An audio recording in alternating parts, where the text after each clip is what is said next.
Welcome back, everyone, to another episode of the Educational AD Podcast. This is where we have athletic directors, coaches, and leaders share their own stories and offer some best practices to other leaders. Before we get going with today's interview, we want to acknowledge our partners, the Global Community of Women in High School Sports, the Florida Coaches Coalition, Vital Signs Wall of Fame, and We Coach. You've heard me say many times, these are four great organizations. You really need to add them to your network. And now don't hit that fast forward button. Stay with us for the next 3 minutes as we give our sponsors their shout out. These are all great companies that I used as an AD or as a coach. You should be using them too. Here we go. We want to thank Hometown Ticketing for their support of the podcast. Hometown Ticketing is the leading digital ticketing provider to schools and colleges. Go to hometownticketing.com, talk to one of their pros, start selling your tickets online. That's hometownticketing.com. We also want to say thank you to Gipper. Go to gipper.com, start creating custom content for your school's social media channels. It's so easy, even I can do it. Celebrate your athletes and promote your teams. That's gipper.com. We want to thank Huddle for their support. Go to huddle.com and change the way you see the game. As a football coach, I used Huddle for years, but when I became an athletic director, I made sure our school was a Huddle school, and our coaches just loved the tools that Huddle provided that helped them coach their kids to the highest levels. At Huddle, we believe in sports, and teams believe in Huddle. Join the 6 million users. Turn your school into a Huddle school. We want to thank Vital Signs Wall of Fame. Go to vitalsignswalloffame.com. Check out their interactive touchscreen video consoles. They're great ways to display your school record boards for all your teams, for all the sports, or your school's Hall of Fame, or to simply tell more compelling stories. Bring your school's legacy to life. Go to vitalsignswalloffame.com. We want to thank Home Campus, the exclusive high school and state association information management platform for the podcast. It's also your one stop for scheduling, student athlete eligibility and clearance, and a lot more. Go to homecampus.com. Find out all the things they can do to help you run your program. That's homecampus.com. We want to thank Sideline Interactive indoor score tables and video boards. Go to sidelineinteractive.com and schedule a live web demo to see their scoreboards and their score tables in action. Probably one of the best purchases I ever made. Go to sidelineinteractive.com and check out their products today. We want to say thank you to District 1. Go to district1.com and you're going to feel like you've won when you see their custom uniforms, their on-time delivery, and their one-at-a-time replacement program. You're never going to have to buy a complete set of uniforms again when you just need one or two replacements. Go to district1.com, click on the Team Gear button, and you'll get a free quote. That's district1.com. We also want to say thanks to Snap Mobile. Go to snapraise.com. That's snapraise.com. Check out their entire suite of platforms, including Snap Raise, the best fundraiser out there, Snap Store, Snap Manage, Snap Connect, and a whole lot more. Go to snapraise.com to check it all out. And we want to thank Athletic Surveys by LifeTrack. Go to athleticsurveys.com. They're going to show you how they can create a custom survey for your school that lets you take the pulse of your student athletes and your parents. And that's a tremendously valuable tool to have when you're talking with a frustrated parent, your principal, or your school board. Go to athleticsurveys.com. Let them help you take your athletic program from good to great.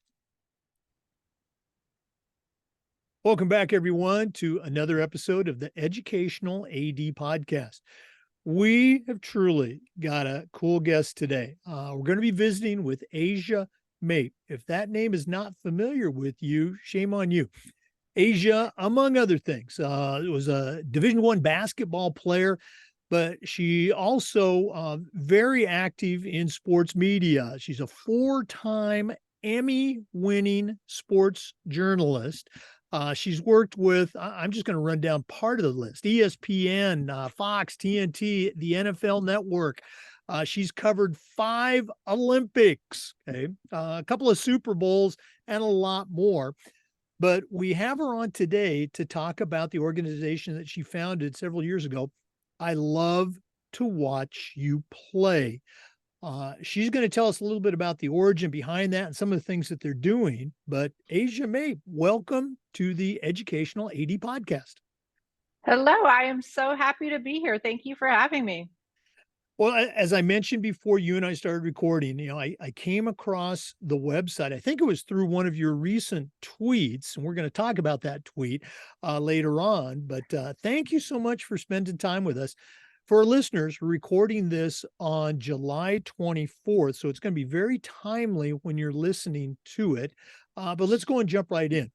Asia, we always like to let our listeners have a chance to get to know our guests.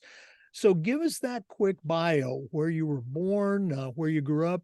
We like to start out with maybe your own high school and college experience. Then we'll take a quick break and hear more. But what's the Asia Mape origin story? Well, I was born in Detroit, Michigan, and my mom was a single mom, and my brothers and I kind of ran around the streets of Detroit and played a lot of sports.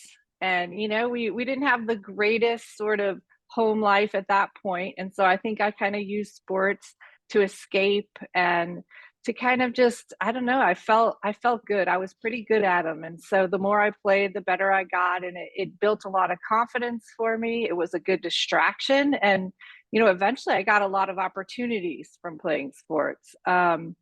We ended up moving. My mom, she's amazing, and put herself through college and got a job in Washington, D.C., working for the governor of Michigan. And we moved the family. And so things were getting better and better. And the opportunities kept arising. I was really interested in basketball, and I'd lay at night in my bed and just work on the rotation of my shot over and over. I was pretty dedicated. And like I said, I think it was a really good distraction at first. But then, I started to, I got into club sports a little bit back then. We didn't do it as much, but my high school team was really good.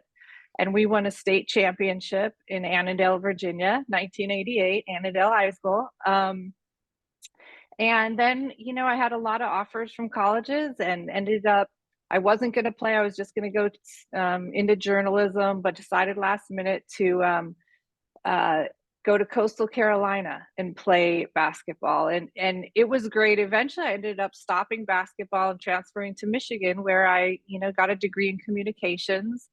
And jumped right into sports television. And I spent more than 20 years working in sports television. And it was a great life. It really was, until I had my own children. And I was approached by a friend I worked at. She was an on-air person at NFL Network about starting I Love to Watch You Play.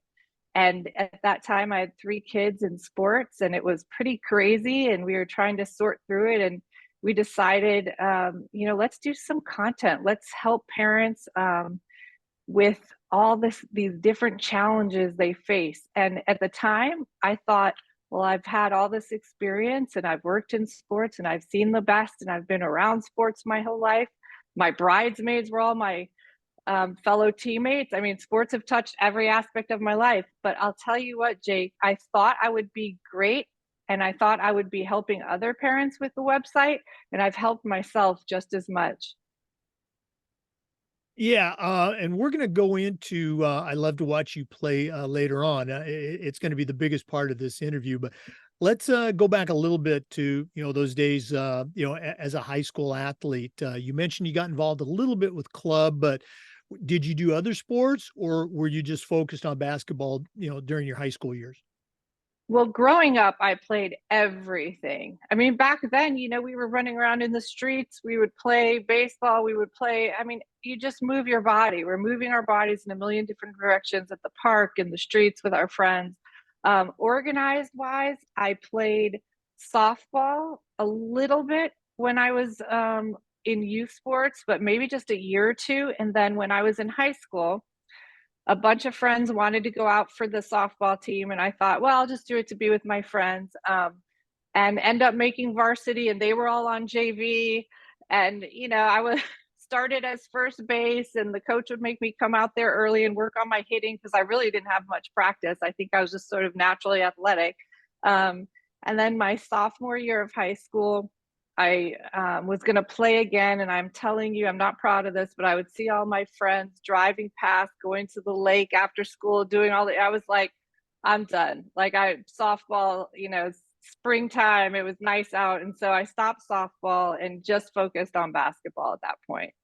Oh boy, I'm having flashbacks myself to high school. I did track in the spring, and it'd be the same thing. I'd see friends, they take off after school, they're headed Like, out to the ah. lake. And I'm out here doing, 400 repeats. Oh my goodness. Um, Quick question, because this can really be a rabbit hole. You're a college athlete. As you were aware that your college playing days were winding down, was there any sort of I guess these are my words, crisis? Oh my gosh, I'm no longer an athlete anymore, or was it, hey, I'm ready to move on to other things? So I had a unique journey around all that. So our high school team, as I said, won a state championship.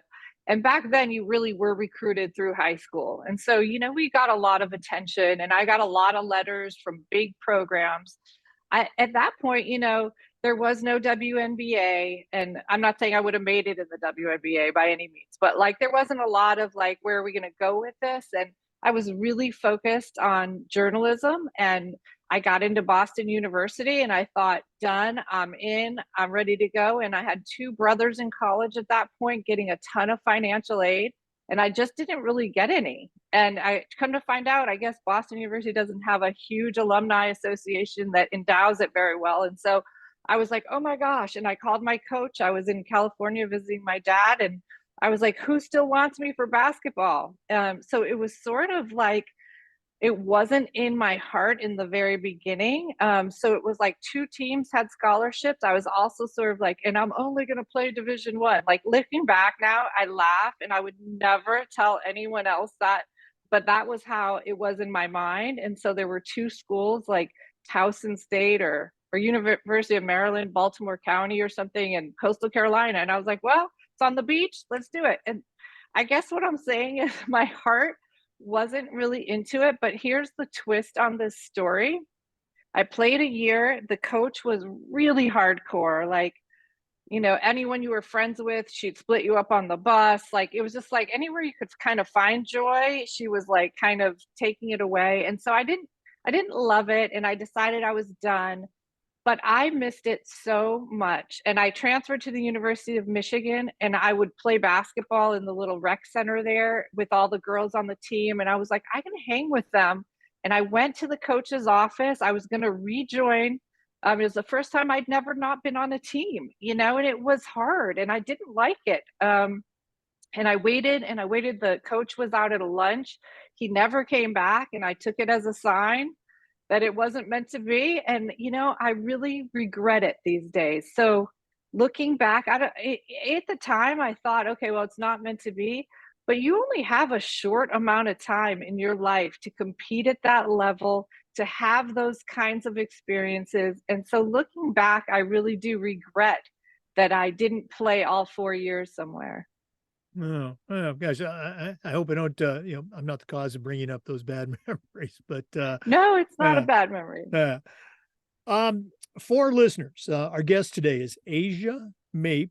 She was a college basketball player, but a very impressive career as a sports journalist, and an even more impressive career as a mom, and the founder of I Love to Watch You Play. Athletic directors, you're very familiar with that phrase because we use a lot with the NIAAA curriculum. So we're going to take our first break, but we're coming back with more. So please stay with us. This is the Educational AD Podcast. We want to say thanks to Hometown Ticketing for their support of the podcast. Hometown is the leading digital ticketing provider to schools and colleges. And if you go to hometownticketing.com, they're going to show you how to set up and sell your tickets online, not just for athletic events, but things like school plays and concerts, school dances, even graduation. And every step of the way, you're going to have a dedicated client success manager that's providing hands-on support every step of the way. Go to hometownticketing.com. It's digital ticketing that offers more. hometownticketing.com. We also want to say thanks to Gipper. Go to Gipper.com. It's the official social media graphic solution for the podcast. And the Gipper team is going to help you to create world-class marketing content for your school's social media channel. You can do it in seconds, and it's so easy, even I can do it. Celebrate your teams and promote your athletes. Gipper is used by over 3,000 colleges and high schools across the country. It's professional graphic design made simple.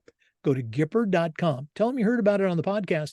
They'll give you a nice discount. That's Gipper.com.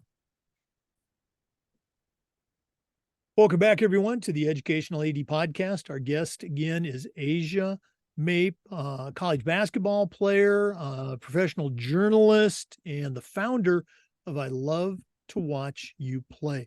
We're going to hear a little bit more about that later, but I want to dive into your career, your journalism career. I rattled off some of your, journalistic accomplishments, little things like a 4-time Emmy winner, covering Olympics, covering Super Bowls. You talked in the previous segment about your journalism degree and jumping right into it. Let's take a deeper dive. How did that all play out, and maybe share some of your experiences? Yeah. So, like I said, I was always really interested and motivated. When I was playing basketball at Coastal, I started working for the local newspaper there, the what was it? Something Sun, the Sun Times, I think. And I would do the high school roundups, actually. I would come in late at night after practices or whenever I could or on the weekends, and I would cover the high school sports, and I would just write like little paragraphs about the big matchups of the week. And I really loved it. I had done one internship in a news situation, and I can remember chasing around ambulances and people hoping there was a serious accident. And I was like, this is not for me. So, I already loved sports and played sports, and so I kind of made that decision then, like, I'm going to do sports journalism. And so, yeah, I think the thing with journalism and why kind of one of the reasons I stopped playing sports is you really need hands-on experience.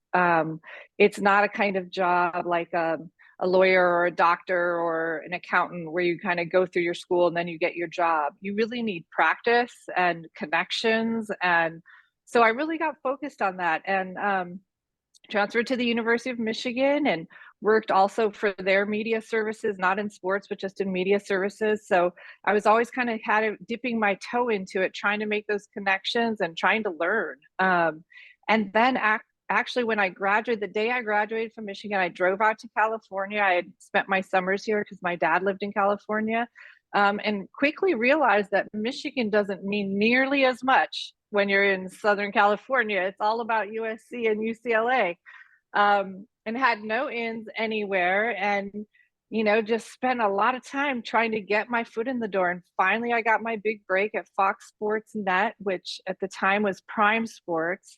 And I got hired as an intern, and then eventually worked my way up to associate producer, feature producer, and decided at some point I wanted to go and try other networks and travel the world. And I really did. And I can't, there's really very little I can even complain about that life. I mean, as someone who loves sports, you're on the sideline, you're in the locker rooms, you're sitting down with some of the most impactful, important people in sports. And the list of people that I've been face to face with is just jaw dropping, and to myself, and I think back as a young woman how, I don't know, I feel like it was pretty bold back then, sitting down with some of these people and learning about them, and understanding what makes them tick and what drives them and what inspires them. And it was just a great life. And like I said, traveling the world. I think my favorite job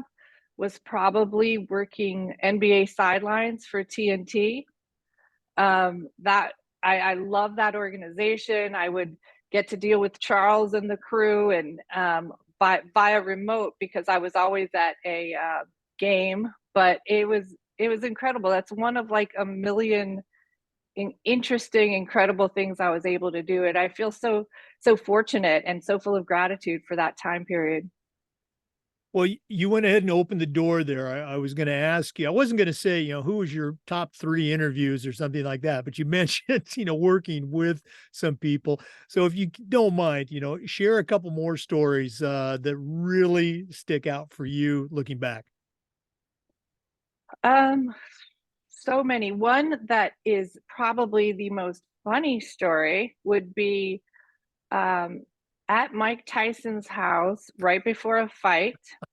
And, he goes off his meds right before a fight, and he's a little wild. And Chris Myers, the Fox NFL host, he and I used to do a lot of interviews. We had a series together where basically it was sit down interviews. And so this was going to be one of those. It was going to be a very long interview. And so I had this great idea at the time. Wow, I'll just bring all these Sports Illustrated covers. I had to go to the library or somewhere to find them. He's been on like 20. And so I thought I'll bring these all and we'll use it as sort of like a storytelling tool or technique to take us through his life. And so Chris loved the idea. He's sitting there, we're in the interview, and it's the tape is rolling and all of his people are all around. It's just craziness. I can't even tell you. And he's going through these Sports Illustrated and he gets to the one with the ear. Everything was good right up to that Evander Holyfield one. And he freaks out. He stands up, pushes his chair. He yells some really bad words at Chris Myers and he says, "Get the you know what out of my house." And at this point, we had been together for a day or two, and I felt comfortable enough, and I went up to him and I was like, Mike, this was my idea. It was not meant to be disrespectful, simply a way to tell your story. And he said, "Well, then you're a beep, beep, beep. Get out of my house." And so that's probably like the craziest story that I have. As far as good stories, gosh, there's just so many. Let me help you out as a Yeah. track guy. Love the Olympics. Anything from your 5 Olympics you can share? Now, so for Olympics, I was not in the field. I would do something called teases and opens and promos. So I would get all that beautiful footage into my edit bay and work with an incredible team of editors and put together the reason people should watch that night. Okay. The Olympics is a crazy, amazing experience to work it as a producer is what I was doing. You're up 16-hour days, seeing the best footage, the most beautiful footage, telling the best stories. I mean, the Olympics is one of my all-time favorites, and you always just feel being there like is super special. It just, they bring together people from all different sports backgrounds and different networks, and you just feel like it's one of the most special things you can do, and I've always felt that way. You're making me jealous just listening here. Again, being a big Olympics guy. We're going to take another break, but when we come back, we're going to talk a little bit about the genesis of your program. I love to watch you play. So for our listeners, our guest today is Asia Mape, the founder of I'd Love to Watch You Play. We're going to take a break, but stay with us. This is the Educational AD Podcast. We want to thank our friends at Huddle for their support of the podcast. Go to huddle.com and change the way you see the game. As a football coach, I used Huddle for years, and it was just fantastic. But when I became an athletic director, I made sure our school was a Huddle school, and our coaches just loved the tools that Huddle provided that allowed them to coach our kids at the highest level. At Huddle, we believe in sports, and teams believe in Huddle. Go to huddle.com, join the 6 million users, and turn your school into a Huddle school. We also want to say thank you to Wall of Fame by Vital Signs. They're on a mission to bring your school's legacy to life.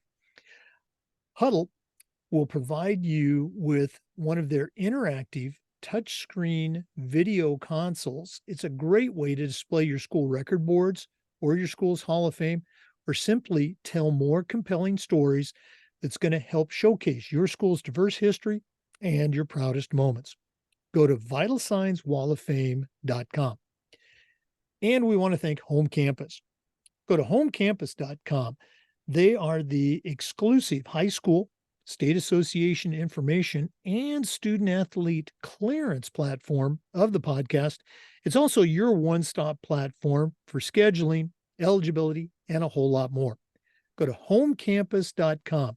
Their staff is just waiting to work with you. That's homecampus.com. Welcome back, everyone, to our visit with Asia Mape, the founder of I Love to Watch You Play. Asia, you mentioned, I think on your website that, your experience with your own daughters as a sports mom, and there were, I think, equal amounts of victories and maybe challenges, that kind of led you to creating I Love to Watch You Play. So kind of take our listeners through that experience. We really haven't focused before in our 400 plus interviews on the parent experience. So, talk about that a little bit. Well, as I kind of mentioned earlier, I had my three daughters and they were all playing sports, and I thought I had a pretty good handle on it. I had been involved in sports my entire life in all different kinds of ways. And so I was kind of surprised at how crazy not just youth sports were, but how I was also becoming inside of youth sports. And a friend had reached out.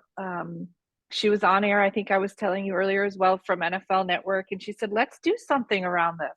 And so we thought about a name, and there's a study by Proactive, and two guys who did a study. They interviewed hundreds of athletes and said, what's the main thing you want to hear from your parents?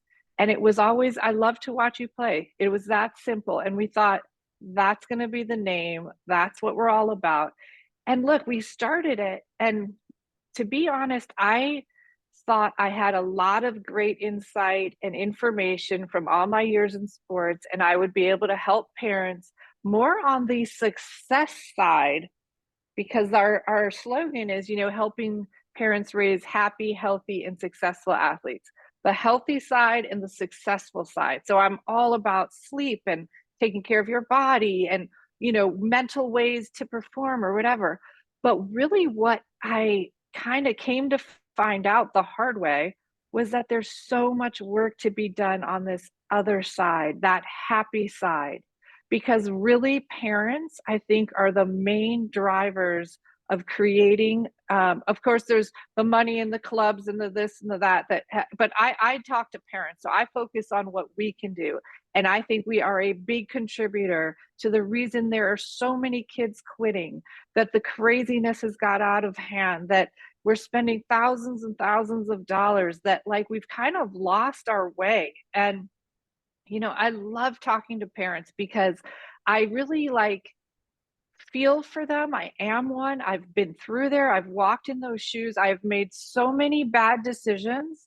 And so I feel like we really need compassion for our parents, and we don't need judging. We need to understand. And I think when you really look at it, and it's not just sports parents, right? It's like the parents of musicians and debaters and whatever our kids are doing, we bring this sort of energy to. So our world is sports, but it's parents doing whatever they're doing. Then, you add into it some of these younger parents with their first kids going through it and they don't have a lot of experience. You literally, it's been proven that scientifically our bodies change. Our biological chemistry changes when we're watching our kids play sports. And then you put on top of all these just sort of natural things about watching sports, and you add the money that we're spending. And, it's like we want this ROI, we want this return of investment. And, it's really easy to sort of fall into this trap of getting angry and not making good decisions for our kids and taking the joy out of it, pushing them to feel so much pressure that so many quit. So, I think that like it's something that we can work on and we can change and we can move the needle on, but we have to be aware. And so I love to watch you play is really morphed into less of, although I still do write a ton of it because I'm very passionate about the health side and the success side, but more of this really happy. How do you keep your kid happy and playing sports as long as they can or want to? And that's kind of really where I spend a lot of my energy these days.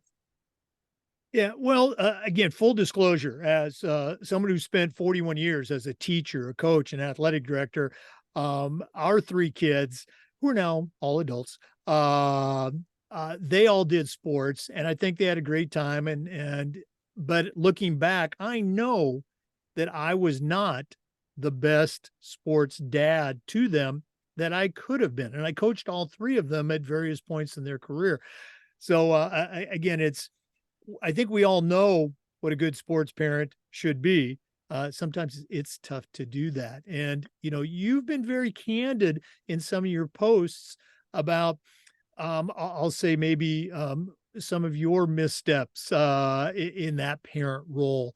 So I want to take a deeper dive in this. We're going to take another quick break and then we'll come back with some more. So listeners, please stay with us. This is the Educational AD Podcast. We want to say thanks to Sideline Interactive indoor score tables and video boards. Sideline Interactive products are just extremely versatile. Probably one of the best purchases we ever made was our indoor score table from Sideline Interactive. We use it for games, of course, but we also use it for pep rallies, for signing ceremonies. Their products are tremendously versatile and their customer service just outstanding. Go to sidelineinteractive.com. Schedule a live web demo and see their products in action. That's sidelineinteractive.com. We also want to say thanks to District One. Go to district1.com. That's WON. And you're going to feel like you've won when you see their custom uniforms, their on-time delivery, and their one-at-a-time replacement program. You're never going to have to buy a complete set again when you just need one or two replacements. Go to district1.com, click on the Team Gear button, you'll get a free quote. That's district1.com. We also want to thank our friends at Snap Mobile. Go to snapraise.com, check out their entire suite of platforms designed to help you run your program better. If you're looking for a fundraiser, stop. Go to snapraise.com. SnapRaise is by far the best fundraising program you can find. We used it at our school with great success, and so can you. But there's also Snap Store, Snap Connect, Snap Manage, and a whole lot more. You'll find it all at snapraise.com. Check out the platform today. Hey, welcome back, everyone, to the Educational AD Podcast. Our guest is Asia Mape. He's a longtime journalist in the world of sports, has covered, Olympics and the Super Bowl, tons of events and stories. Also involved in sports as a mom, and now, as for the last several years, is the founder of I Love to Watch You Play. When in our last segment, you kind of went through the idea and the motivation behind starting it. Share with our listeners that might not be familiar with it. What is the website?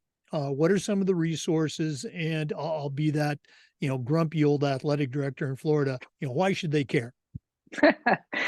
All right. Well, it was started for the parents. And it really our saying is that we help, parents raise happy, healthy, and successful athletes. And that's really what it is. I think sometimes people get caught up on, am I trying to just, keep youth sports just for fun? And that's all there is around youth sports, and creating content that just supports that path. And I think what I've found really is that every family's and every person's path is different, and every child's path is different. And there's nothing wrong with the athlete that wants to go on and try to play in college, right? And there's nothing wrong whatsoever with the athlete that plays for fun and doesn't have those dreams, and everything in between. And so I've created the site, and it's really a lot of content, video, some podcasting as well, mostly written content, to help parents on this journey and to help each one of those different kinds of paths, because there's no right or wrong path. The only thing that I sort of, I don't want to say preach, but like really sort of dig in about is it just has to be the child's path, right? Like, you cannot make or force our own agendas or our concern about if they're going to get into a good college or not, and they need to play sports, or if they're a starter, or all of these things and all of this stuff that I spoke about earlier about how parents get caught up in all the money we're spending and time we're spending and then want this return of investment. Because really, and this, Jake, it's not about any of that stuff, right? There are so many character building traits that you learn as an athlete that the list is so long and comprehensive. And I think when we start to get away from those reasons, and those are all reasons too that athletes are employed so much easier, and people want former athletes. They know how to work in a team environment. They know how to handle failure. They know how to handle success. They know how to work with different types of people. They know how to handle winning and being gracious. There's so many lessons that sports teach our athletes along the way, that if we can all just sort of remember that, and look, if one of them really wants to go on to that next level, great. And if they don't, great. But really what it's all about is that, because what, 2% go to play in college or something like that. But look, I have one of those 2%. I have a daughter playing soccer at Ohio State right now. And so it's not that there's anything wrong or bad about that. And so I try to support parents in all these different paths, giving them information, insight, hopefully inspiration. And most importantly, I think, has really been sharing my own experiences, because I've done a lot of things wrong and learned a lot of hard lessons. And I think when you can talk to parents on a real level, I think sometimes some of these sites that are so amazing and are doing great work out there trying to, give a lot of information, but when you don't connect with the parents and when you don't have that sort of, yeah, I've been there, I know what it's like to get caught up in knowing you want your kid to be a multi-sport athlete and knowing the need to specialize, and how do you handle that? Because I've been in that situation. So I think a lot of the content resonates because it's real and it's tried and true and tested, and I've gone through it and made so many mistakes and continue to make a ton of mistakes. Well, you bring up a ton of great points. I'm going to go back to, you were earlier saying that, sports, really at any level, should be fun. There should be a fun aspect. We enjoy doing this. We go out to play. We don't go out to, quote, work. I love my job. I can tell listening to you, you loved being a journalist. So, hey, it was fun. Was there some hard work? Yeah. But you also mentioned part of that whole process of getting better is failure. And athletes know this and coaches know this. I think sometimes parents forget it and they want to remove all chance of failure because they don't want their kid to feel bad. And I get it. I had 3 kids. I have 3 kids, but 3 kids that went through high school and college sports. So I get it, but I think we need to figure out ways to help parents understand failure is part of it. And that's where those great coaches come in. They help kids, they challenge them to be as good as they can. And okay, you fail. Hey, now we're going to come back. We're going to tweak some things and you're going to get better. It's growth. So appreciate you sharing that. Also, and I think I did a little bit, we're not perfect. We might be looked upon from those on the outside as experts. And that might be true. That might not be true, but we are far from perfect. I've made my share of mistakes with my own kids. And you have been very candid about, at least one of the missteps that you had. Can you share that story with our listeners who might not have read it on your website? Yeah, no, for sure. And that's an article I wrote about my oldest daughter that you're referring to, and she was a water polo player. And I think our oldest get a lot of our, trial and error tested out on them, right?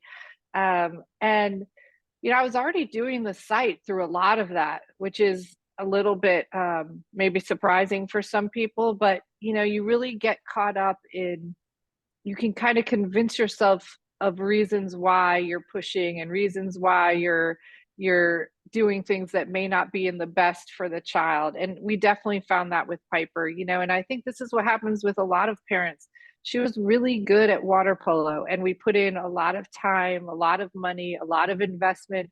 She wanted to play on the Olympic team. She was on Olympic development team. She's a big, strong, athletic girl. Chose her high school for water polo. She was on this path, right? And at some point, she didn't want to do it anymore, and she changed her mind.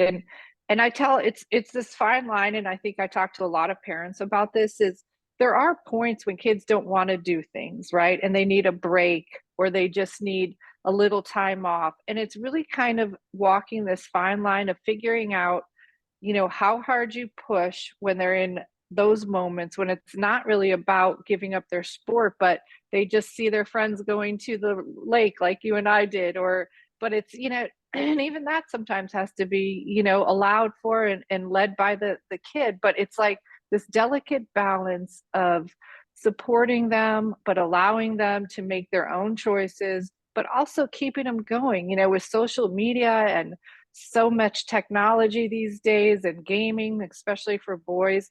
You're competing against so many different things, a lot of which isn't all that great all the time for the kids. And so as parents, we want to keep them in sports and keep them going. But I think what happens is that we get caught up on, if they don't reach this goal or if they don't get to this point, then they're not succeeding. And that's just plain old wrong. People stop sports all the time for different reasons, different interests, and I think we have to support their journey, and we have to support their choices, and we have to be knowledgeable about things we can do. I think it's just like any job, as you've said, hopefully it's more fun than work, but anything you're doing that much, sometimes you need a break. And it doesn't necessarily mean that your kid needs to quit. But when you start hearing them say, as my daughter did, that she was getting tired of it, that she was anxious from it, she got anxiety before she'd go to practices, that she wanted to spend more time doing art, and we just kept thinking, oh, she's just being lazy. She doesn't, she's good, or whatever, this time will pass, whatever. But we really didn't make any changes. We didn't listen to her enough, really. And, um, looking back, would she have, had I done things differently, would she still be playing? I don't know. She loves art, and she puts way more energy and time into it, like, than she ever did water polo. So I think she's on the right path and made the right path. But I'll tell you what, Jake, is the hardest part is that it harms your relationship with your child if you don't get this right. And it harms your child. Your child shouldn't have anxiety going to practice just because of the practice. I'm saying if they have other issues they're dealing with and have anxiety, whatever, that's one thing. But you need to hear that and take it seriously and make changes. And whether that's sort of, in short term changes, saying, hey, let's skip practice day and go get ice cream and go to the beach, and just being a real, not, they're not robots, David Epstein, the great author who's wrote a lot of great sports books. I had him on for a podcast, and he said one of the most amazing things, we're creating these 15 and 16-year-old athletes, and then they're breaking down. They're literally peaking at 15 years old.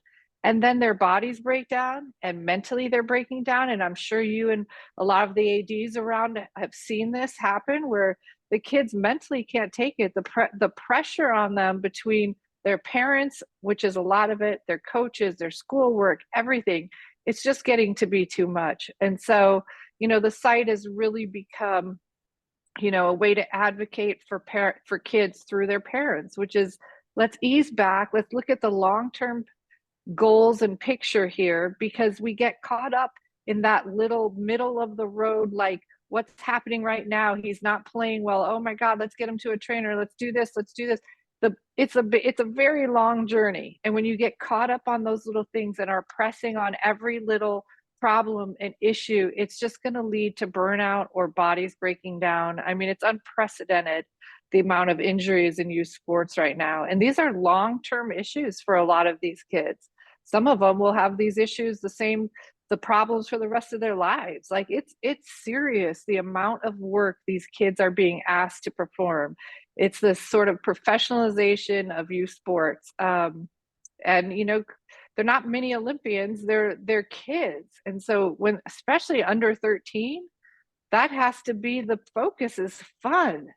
And if they still want it, they still like excited about it, they want to reach certain goals, you follow their lead and support them as best you can. Yeah, again, you hit it right on the head. It's kind of gotten out of control. I look at high school sports season. Volleyball in Florida, it's pretty standard. The varsity, you play 25 games. That can be tournaments, et cetera, but 25 total games. Same thing with basketball. Same thing with baseball. We have some youth programs where kids are playing, pick your sport, even soccer. They're playing 50, 80 games, Yeah. and they're 12 and 13 years old, even younger. And maybe there's some training shoehorned in there, but the overuse injuries from all these games, it's just crazy. And yeah, again, I'll tell parents, we love your kid. We want him to play on our teams, but if you want to do club, that's okay. We still love your kid, but ask your kid, okay, do you want to go, as opposed to, hey, it's time to go.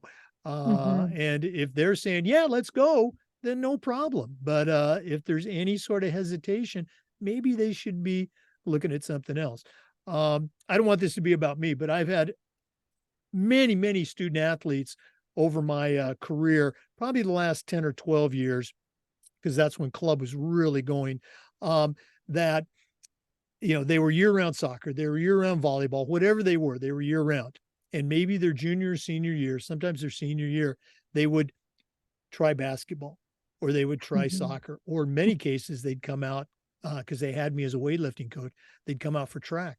And invariably they would say, I wish I would have done this sooner. This has been the most fun I've ever had. And these were kids that they were great in their own sport, and many of them were also great in their second sport.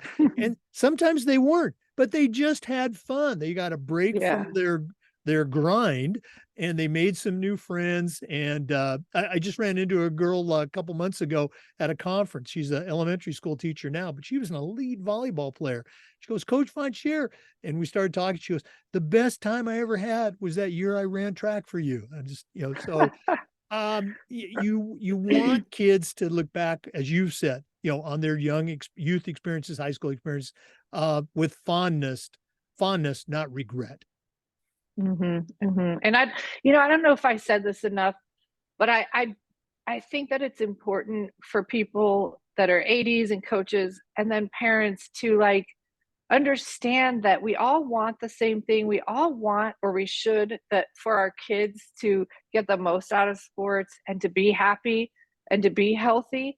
And we just kind of lose our way. So I think that it's important to approach each other and approach parents, especially, with some compassion and with some understanding of really like it's hard, and we were talking about earlier, it's not just sports parents, it's any kind of parent, and no matter what their kids are in today, there's some sort of perfection thing that we're going through, and it's almost across the board. And so if you kind of understand where they're coming from, you kind of get what's happening for them watching their kids, and you can work with them a little bit better.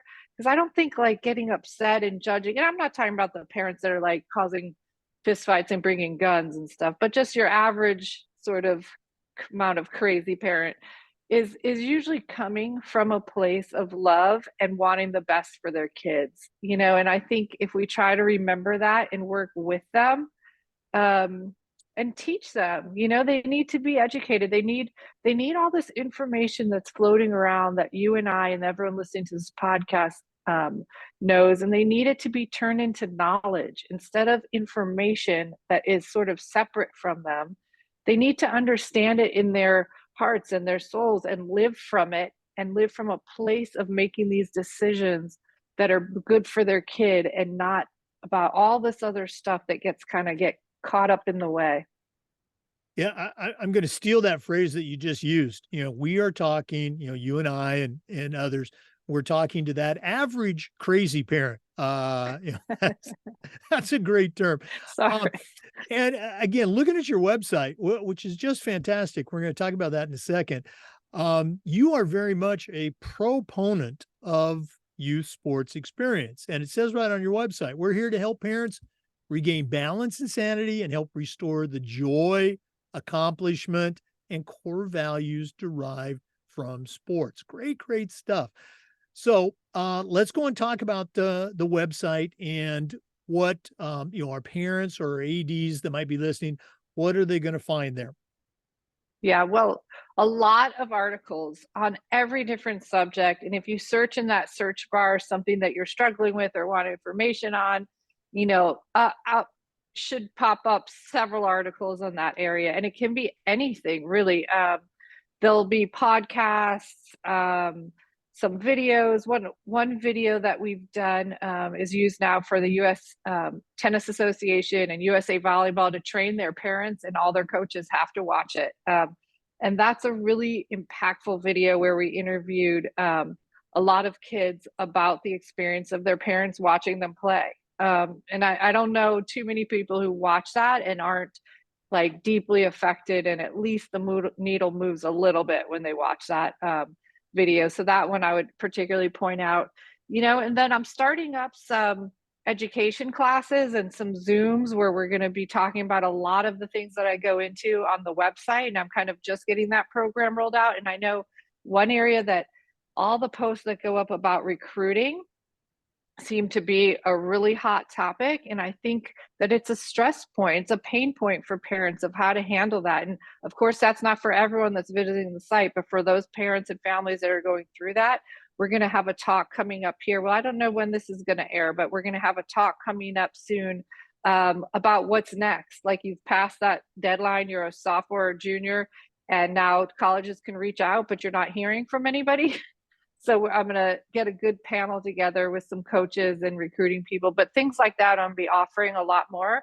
Even like, we're going to have a talk on confidence and how to instill confidence in your children when they're playing sports, and, mindfulness techniques and different things like that. So, and speaking, I was saying to you earlier, I think one of the best ways to make change and to really affect people is to get in front of them and have discussions and have talks. So I'm really hoping to do a lot more of that in my upcoming future. And I would love to talk to your ADs. So hopefully we can talk about how I might be able to do that, because I think they're such a perfect partner for us and for parents on this journey. Because again, like I said, we all want the same thing. We want our kids to get the best and most the best experience out of sports. So, well, let's go and give out that contact information. We'll do it again at the end, but the website, I love to watch you play, because there's a couple others that work with those words. I love to watch you play. And then if somebody wants to reach out and pick your brain, what's the best way they can get a hold of you? it's really easy. Asia, ASIA, at I love to watch you play.com. So, and on the website is all the information, as well as all my social media handles. We do a lot of engagement on Facebook. I have a pretty good following there, where there's some good conversations come out of some of the posts and various things, and Instagram, all the usual suspects. Twitter, I think is you said you found me on. So we're across all those as well, and all are found on the website. Right. Again, you need to check out the website, listeners, and Asia's right. She's got a very strong social media game. I wish we could do a lot more, but we're kind of cramped for time a little bit, but we're not done yet. We always wrap up with what we call the athletic director's toolbox. Now, you're not an AD, but you certainly know your way around the world of athletics. So we're going to take our final break, hear from Athletic Surveys, who sponsored this particular segment. When we come back, I'm going to challenge you to send out a brand new athletic director on their very first job, but I'm only going to let you put 3 things in their toolbox. So let's take that break. And when we come back, we're going to find out what Asia Mape is going to put in her new athletic director toolbox. We want to thank Athletic Surveys for their support in sponsoring the toolbox segment. Athletic surveys are a quick, easy, and affordable way for you to collect comprehensive data that allows you to evaluate and improve your entire program. Athletic directors already hear back from the complainers, the 2% that want to gripe about everything. Athletic surveys will connect you with that 2%, but they're also going to connect you with the 98% that really love and support your program. And that's a tremendously valuable tool to have when you're talking with a frustrated parent or student athlete or your principal or even your school board. Go to athleticsurveys.com. They're going to create a custom survey that allows you to take the pulse of your parents and your student athletes. That's athleticsurveys.com. Check them out today. Well, it's that time of the podcast. We've been visiting today with Asia Mape, former college athlete, longtime sports journalist, and award-winning sports journalist, and the founder of I Love to Watch You Play. Great resource. You really need to check it out. But right now, I'm going to task her with sending out a brand new athletic director on their very first job, but I'm only going to let her put 3 things in the toolbox. So, Asia, what 3 items are going to go into your new athletic director toolbox? Okay, I think one of the top ones would be a mindfulness practice. I think in dealing with all the things ADs would need to deal with, and I've never been an AD, I can only imagine, but having a good mindfulness practice, and also being able to teach that then to your coaches, to parents, to players. I just think that that's where really, really important. Next would be the ability to communicate. Without that, it's it's night and day. And I've seen this so often, more with coaches. They're a little bit more on the front line, but the athletic director's ability to talk to the coaches who then have to do this. The more you communicate up front, the way easier your job is going to be on the back end, right?